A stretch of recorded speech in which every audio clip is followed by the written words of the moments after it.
Nothing from nothing leaves nothing. You gotta have something if you want to be with me.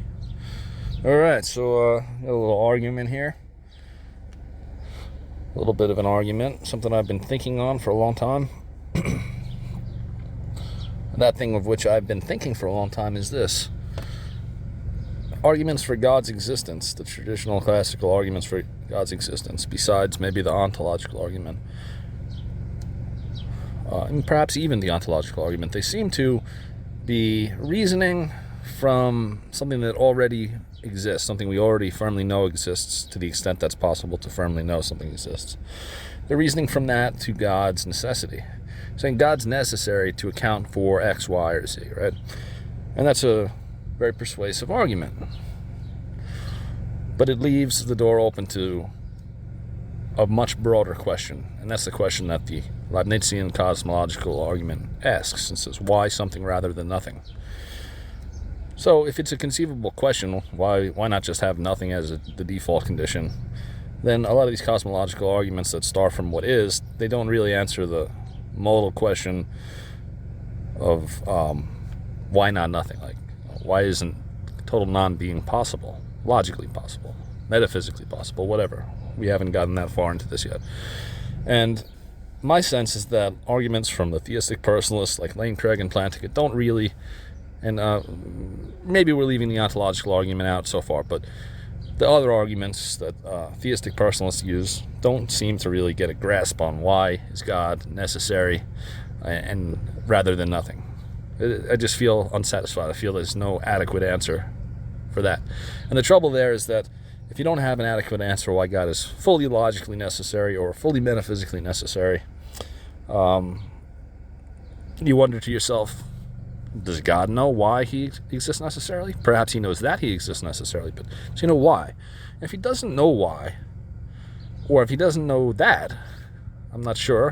God's omniscient, right? So presumably he knows that he's necessary, but if he doesn't have a good answer to why he's necessary, then it sort of leaves this door open that if there's no reason why he's necessary, then maybe, there's no reason for something, then the opposite might obtain at some point. Maybe he just pops out of existence.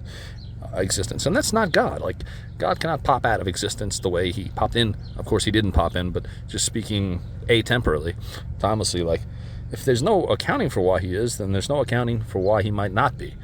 And so I'm deeply dissatisfied with arguments that start with simply present conditions or conditions of nature and creation, observation, and then lead back to God through some series of metaphysical principles that are held to be more probable than not. So we're asking, why is he? What can we get a deeper? Can we get a deeper root? Can we get something more secure that secures God's necessary being, irrespective of whether he ever created anything at all? So God in and of himself. Why is God necessary in and of himself?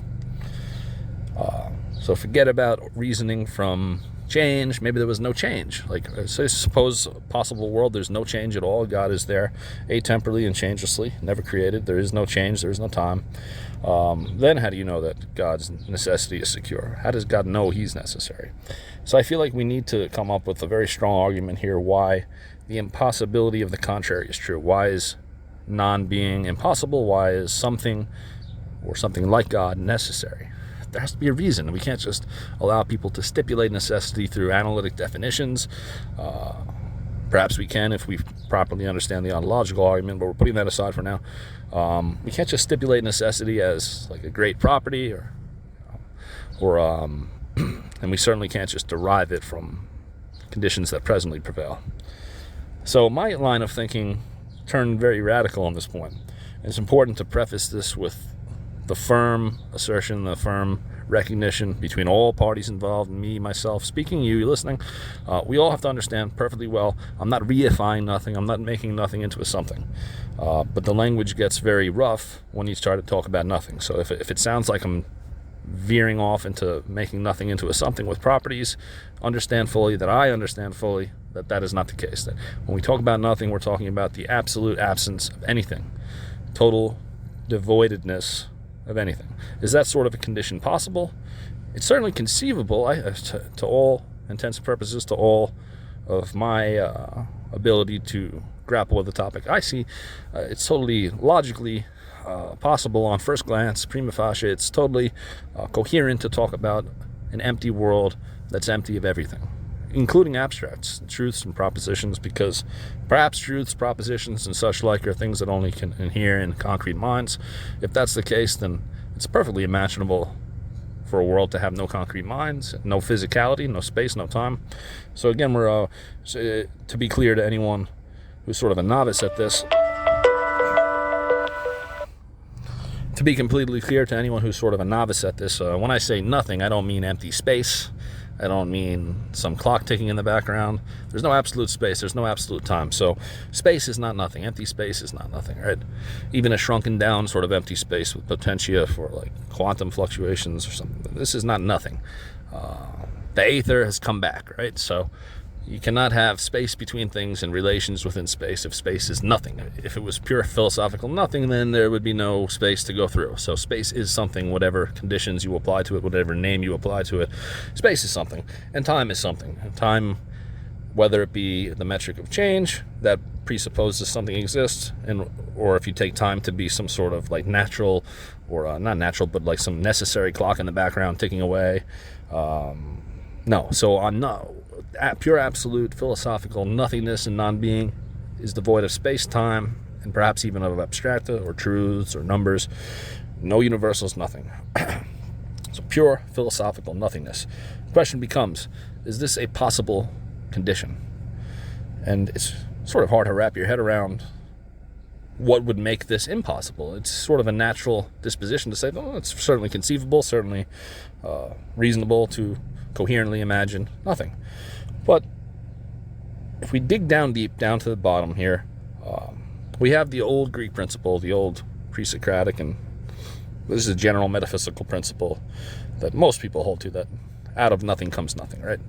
Nothing can produce nothing. Nothing has no potentiality to be anything. So it seems like if there were nothing, there would always be nothing. But in thinking about this, I've begun to challenge this over the years, and I feel that if you're talking about something like non-being, it has no properties, and therefore there doesn't really attach to it any sort of metaphysical principles or rules. You can't apply rules to something that isn't, and nothing just isn't. So I'm persuaded, not convinced, but I'm persuaded that it's fair to say, or true to say, that the idea of the principle of sufficient reason, or something like it, that there has to be some reason for things to be, doesn't really hold if the case was non-being. Because non-being can have principles. It can't have inertia in and of itself. It can't have a power to sustain itself. It isn't anything. It doesn't have the power to either sustain itself in being, or to alternatively to block other things from being that have some propensity to be. Now, the question of whether anything has a propensity to be, whether it be contingent, necessary, essentially existent, we can cash that out later, but the fact is that on a deep analysis of non-being, it doesn't have the power to block anything out. So you might compare, and this is where the language gets dicey, you might compare nothingness to a vacuum, right? Like in physics, the vacuum wants to be filled by material. Now, again, this is where the language gets dicey. I'm saying that non-being, given its lack of any powers of sustaining that sort of state of affairs of non-being, the lack of the ability to sustain it or to block anything that has a propensity to be, sort of like a void that's asking to be filled up. And here it's important to note that we're not talking about a succession or a successive state of affairs where in time you go from non-being to being, something pops into existence in time, because that presupposes time. So when we talk about non-being, there is no temporal element. It's an idea. So the idea of a total, empty, a state of affairs in which nothing is. Why not? Why would nothing be? Why would nothing obtain? You'd have to say at that point that for nothing to obtain, then nothing, and now we're changing the use of the word nothing here. So for nothing to obtain, then no thing has the ability or the propensity to be in and of itself. So for nothing to be possible, for non-being to be possible, you have to assert that there are no things, or there is nothing at all that has the propensity or ability to be in and of itself. And so that's actually an affirmation. To say that nothingness is possible, you're affirming that there are no things that can actualize their own being in and of themselves, or can account for their own being in and of themselves. I know those two things are slightly different, but accounting for or actualizing. But what the conclusion, or the provisional conclusion that I came to on thinking along these lines, is that the principle of sufficient reason, the idea that out of nothing, nothing comes, cannot apply to non-being, because the principle of sufficient reason, or the belief that out of nothing, nothing comes, that applies to being. That's a metaphysical rule that can only apply to an already existing framework of rules, of metaphysical positive realities, right? So then, if no such rules apply to non-being, and here again we're talking in a timeless state, then it seems to me that something or other, or something specific, or being of itself, absolute actus purus, pure being, existence itself, if you're willing to temporarily suspend disbelief, put aside your objections to the idea of being in itself, or existence, qua existence, like, if you're willing to put aside your potential objections you might have to the coherency of that concept. But so anything specific, or anything that we might call being in and of itself, I don't think it needs a cause or an if non-being is nothing, if it has no properties, if it has no powers, then it would seem to me that something, or everything, or being of itself has nothing blocking it from being, and that's from all time. So this is a thought experiment. It's not an idea of temporal cause and effect in time. There is no time on this analysis. So we're just saying that, or what I'm saying is that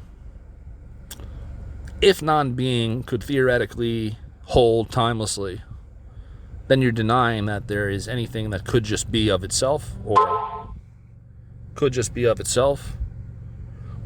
I'm sorry, I'm getting text messages and stuff while I'm doing this in the car. This is not well prepared.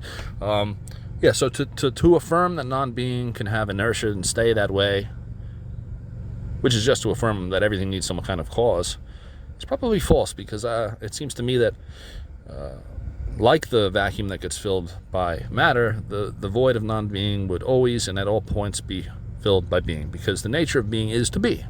So if there is anything that has the nature to be, whether it be contingent, or whether it be something that has existence as an essential attribute, or whether it's necessary being, whatever you want to call it, there's nothing to stop it from being out of this thing that we're calling non-being, because it's not a thing. It's just the absence of anything. So once you've reached the conclusion that this non-being state is impossible, it is impossible metaphysically. Once you've reached that conclusion, or once you lean in that direction, then it would seem that the PSR only applies to things once they're in existence, but things can come into being without cause as long as non-being, the contrary of being, is impossible. So if non-being is impossible in some sense, then being is necessary. So then the question becomes, what kind of beings can be in and of themselves without cause? Because we don't want to open the door too wide here. If we open the door too wide, then everything exists, because non-being can't stop it. And there's no time. We're not waiting around for things to come into be, pop into being. We're talking about what kind of things can be in and of themselves. So if you say everything, then you're sort of a Lewisian, like you're doing David Lewis's, that every possible way things could be is. And I don't want to give that much ground. I don't want to say that the condition of the impossibility of non-being means that everything exists. I want to restrict it in some way to certain kinds of things. Like, for instance, so Graham Oppie, for example, says that he believes that there is some sort of metaphysically necessary first state of all possible worlds. And he says it's very highly specified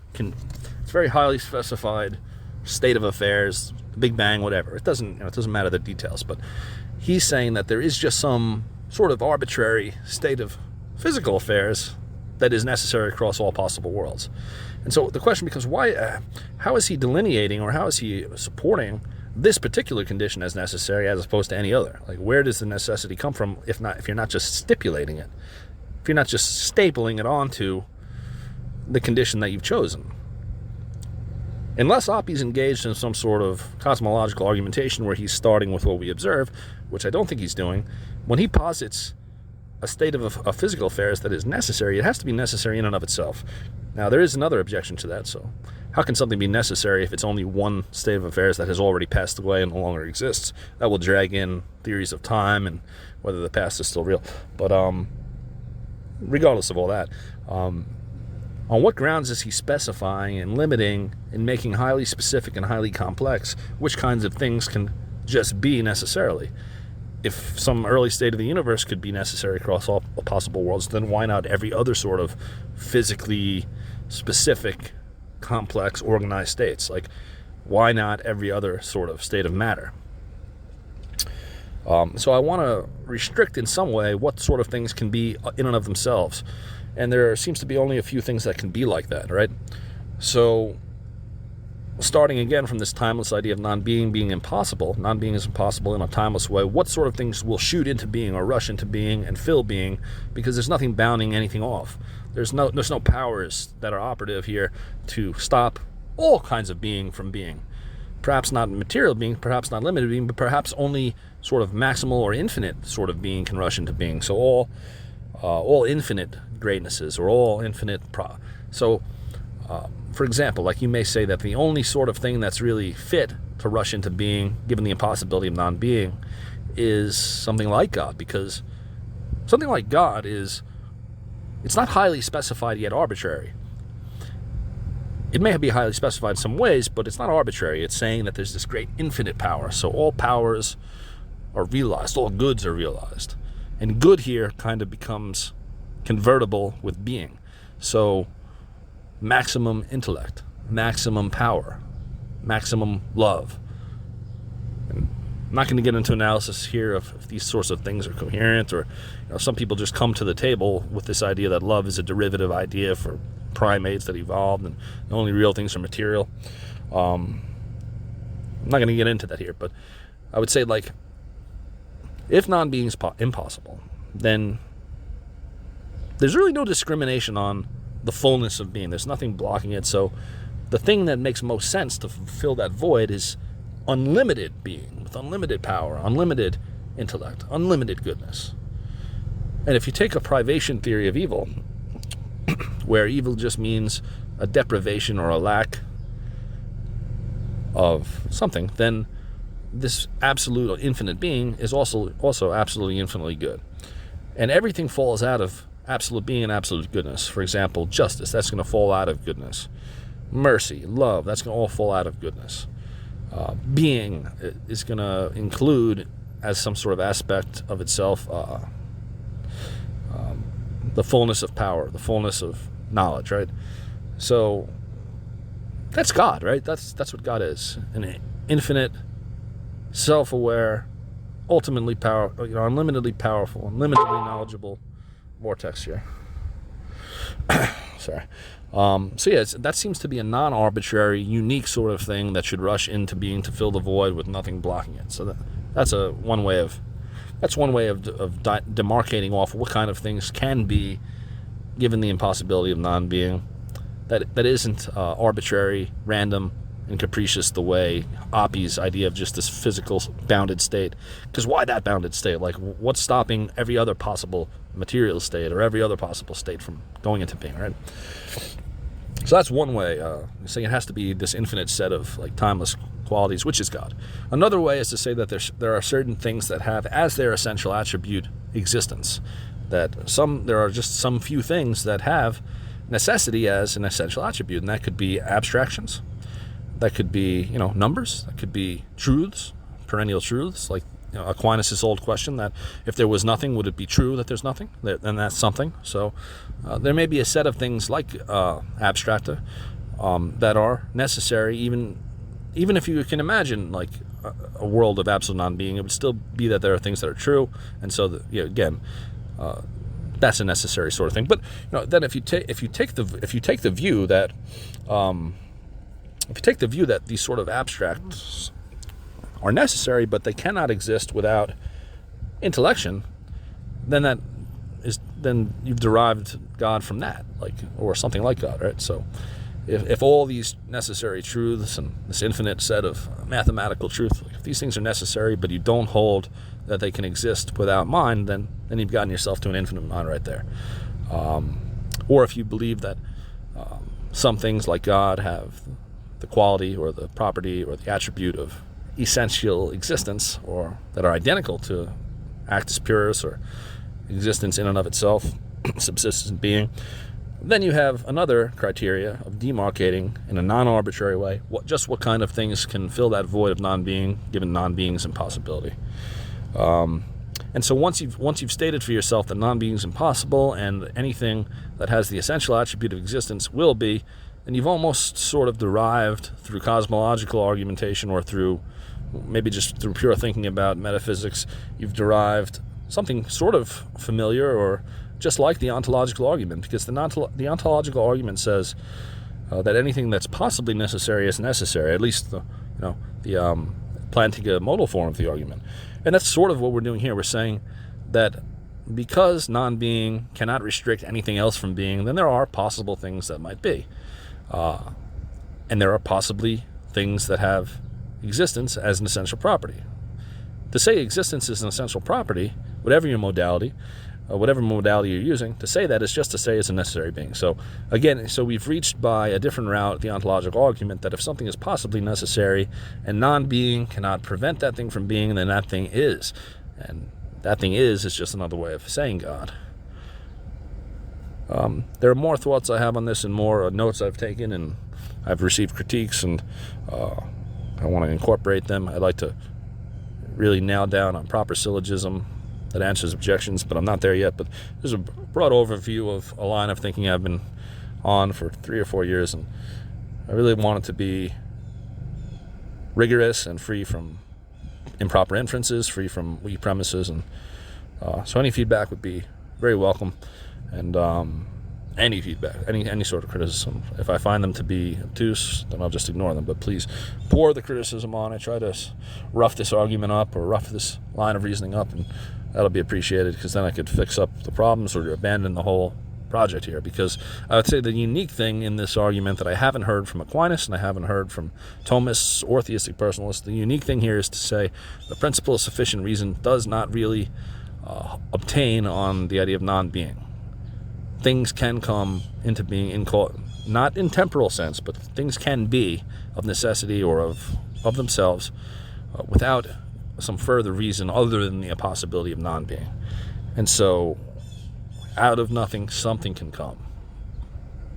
Not temporally, but out of nothing, something can come, in the sense that the very impossibility of non-being is an explanation or a cause, not a proper cause, but at least an explanation or an accounting for why X, Y, Z is. And then we want to discriminate between what those sorts of things can be. And so you have the Rasmussen route, the Thomistic route, the Plantinga route. So that's all for now. Out of nothing is something, always and forever, and necessarily. Thank you for listening, and I will talk to you again some other time. Now go away.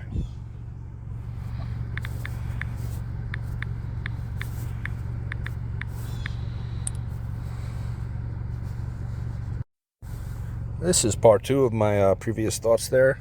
I'll probably title it something like the Cosmo-Ontological Argument, or it's still in flux and progress, and as I receive critiques and as I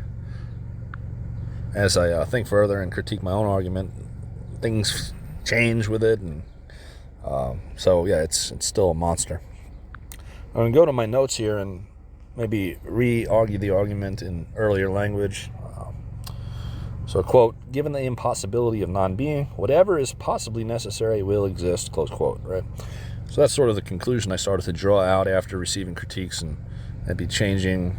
I mean, the main stumbling block in the argument, as I initially imagined it, was if non-being is impossible and something must exist, I had the certain intuition that then everything must exist, or everything necessary must exist, but it was very hazy. So I didn't think every material object needed to exist, because that's temporal, changeable, downstream, sort of like arbitrary, highly specified, highly bounded off. So I thought just those things that aren't highly bounded off, like would rush into being and fill being because there's nothing blocking it, right? And this is all, again, this language is all meant to be atemporal. We're not talking about something coming to be out of nothing that had previously existed, right? So I'm a classical theist. I come to the idea of God as a actus purus, absolute being, and whatever we call creation has always been in some sense. It was always in God's will to create, and perhaps even the creation is simultaneous with God. He's always freely willed it, and whatever aspects it has of temporal duration are internal to it, and it's all present to God from all time, right? So not from all time, but in his present now, and his eternal now, or his infinite now, or however you want to. The language gets fuzzy when we're dealing with God and time, as it should, because we're not supposed to have a complete grasp of God, which is another problem in itself. But so that's sort of the quotation that I just gave was kind of where I came out of things after receiving critiques and critiquing my own argument. But let me read here from some earlier notes. Starting with a conception of absolute non-being, we come upon the realization that such an absence of anything is much like a vacuum asking to be filled or a void. Since nothingness has no powers of being, of continuing, or preventing anything else, then it is reasonable to suppose that positive realities might be causelessly. And stressing again, we do not mean going from non-being to being in a succession, as though non-being could persist for a while and then give birth to something. There's no time or succession at all here. If there is no being, nothing at all. What I mean to say is that the idea of non-being permits all sorts of possibilities of being. But what kind of things can be of their own accord? Only things which possess existence as an essential attribute. Therefore, if such necessity is possible, it is necessary. If it is possible that X has the attribute of existence essentially, X is necessary and will obtain. The essence of being is to be. The essence of existence is to exist. Existence is possible. Being is possible. Therefore, they are necessary. And by the S5 move, then they're necessary. Now, is it intelligible to think about being or existence in a sort of bare sense, actuality, pure actuality by itself? Some may object that's not a coherent concept, but I don't know. I haven't read enough literature or given enough thought to be sure on that. That's certainly a powerful objection if it holds that you can't talk about existence as something pure, that everything else derives existence from. You may hold that only specific things can exist. But I mean, I don't know what reasoning would be behind that.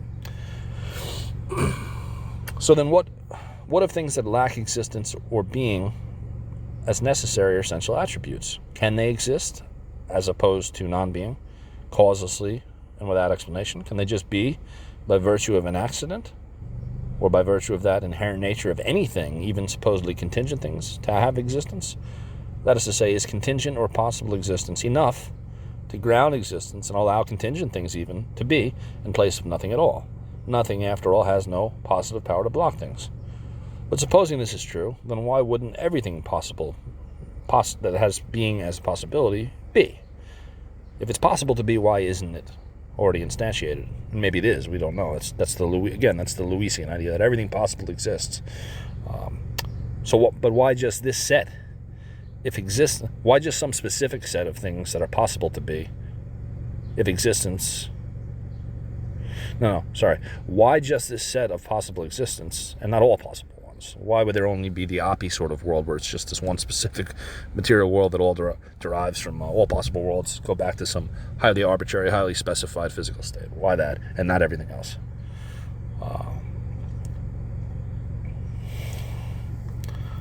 And then it's very hard to account for change on that sort of a model. But that's all from this set of notes. Let's see what else I have. Okay, so why is God necessary? Let me read through this here. So, premise 1, metaphysical principles like the principle of sufficient reason only apply to things, beings, existence, or to being itself, actuality, existence. 2, non-being is nothing at all. 3, no metaphysical principles apply to non-being. 4, the principle of sufficient reason, or out of nothing nothing comes, is a metaphysical principle. 5, principle of sufficient reason, or the principle that out of nothing nothing comes, only applies to beings and things that exist. It doesn't apply to non-being. That's the conclusion. PSR does not apply to non-being. So then another way of putting this, non-being has no power to block being from being. It has no inertia or propensity to be a fixed state. Non-being doesn't have any inclination to hold itself that way. Again, the language gets hazy here. I'm not talking about I'm not reifying nothing into a something. I'm just saying the state of non-being doesn't seem to have anything. It doesn't have a propensity to stay that way, which is just another way of saying that a being will be in the absence of something blocking it. That's its nature to be. Being can be without any cause and is not blocked or forestalled from being, because non-being cannot prevent it. There are no constraints upon being. There are no constraints upon non-being, upon being, such that when it is, it should be bounded off by any forms, materiality, or temporality. It is unbounded and infinite and unconditioned. 2. Infinite unbounded being has no privations. 3. All evils are privations, lacking positive ontology of themselves. 4. Infinite unbounded being, and lacking all privation, all limit, lacks all evil. Therefore, infinite being is infinitely good. Another way of saying all this: 1. Being is in some sense convertible with good, overlapping in meaning by virtue of the previous. This unbounded, absolute, unconditioned, infinite being is of its nature to be, and to be infinitely good. 3. All those things that fall out of infinite being, like goodness, intellect, will, power, knowledge of all possible forms, justice, love, etc., are all aspects of unlimited being, and all infinite and without privation. 4. Such being is of its nature to be. Its essence is infinite, unbounded existence. 5. Its opposite, non-being, has no power or principles associated with it that could block the essence of being, to be, from actually being, and therefore being will always be, has always been, always will be. And you want to scrape away any temporal connotations to that. It's just meant timelessly. Therefore, non-being is impossible, and being is necessary. The necessity of being is thus not unexplained or brute or arbitrary, but it is explained by its essence to be, and the impossibility of the contrary, non-being. Once again, stripping away all temporal connotations, given that being is, then metaphysical principles like PSR would apply.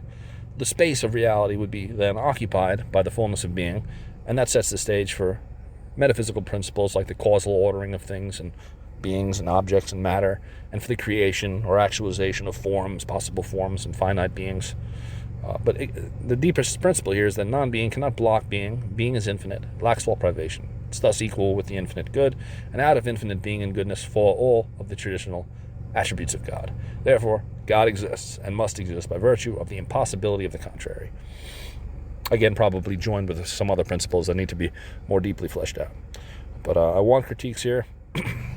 I want this argument to be strangled and roughed up so I can abandon the pursuit of it or tighten it up further. So that's all for part 2. Thank you.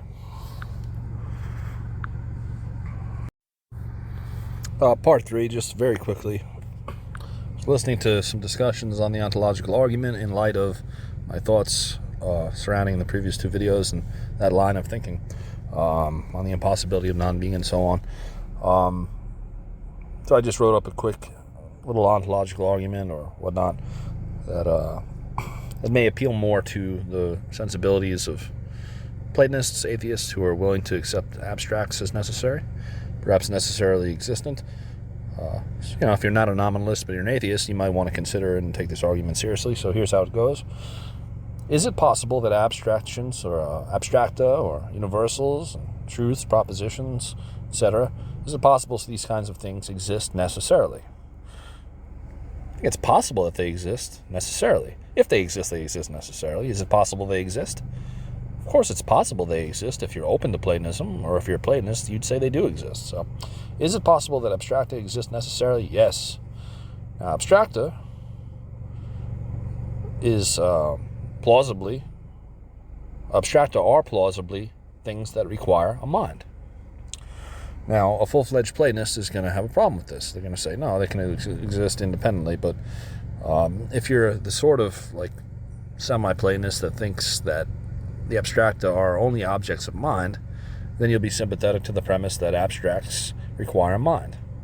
So then, if abstracta are necessary, they must exist or be grounded in a mind. It is possible that necessary abstract objects exist. Therefore, they necessarily exist in a mind, if you think it's plausible that they can only exist in a mind. Therefore, a mind is necessary. And a necessary mind can only be God, since all other minds are contingent. Now, that doesn't get you to all the other divine properties without further argumentation and reasoning, but And if you're conceding that a necessary mind exists because the possibility of necessary abstracta, and the conjoined premise that it's plausible, it's possible, maybe likely that abstracta can only exist in reference to a mind, just the way information seems to only exist in reference to a mind, not talking Shannon information, but like specified meaningful information seems to only exist in reference or in relation to a mind. So if you take that premise seriously, that these sort of meaningful abstracta only exist in relation to a mind, and if you say that they're possibly necessary, then they're necessary, and therefore the mind to which they refer is necessary, or in which they have their being exists, or the mind has to be pointed at these things. I personally think that if abstracts are necessary, they're only necessary in virtue of their grounding in a necessary mind. So then the conclusion, there are logically necessary abstractions. Things like that cannot exist without a mind, especially truths and so on. True to whom? Or, just think about abstracta, think about universals. Like, these things seem to be only mental or intellection. They seem to be meaningless without a mind. I don't see what it would mean to say these things exist without a mind. So I guess that's the key premise there, that the abstracts need a mind. But you can run the ontological argument even without the mind. You just say, is it possible that abstracta are necessary and exist in a full-fledged sense of that? Answer, yes, it's possibly necessary. If it's possibly necessary, it's necessary. So then you just need to focus on that second premise, that they can only exist in a mind. Now, if you think that's plausible, then that's another sort of ontological argument that gets to God. This really has not much to do with the foregoing, as I now realize. But it's something to chew on, all right? So chew away, and we'll talk later. All right? So go away now.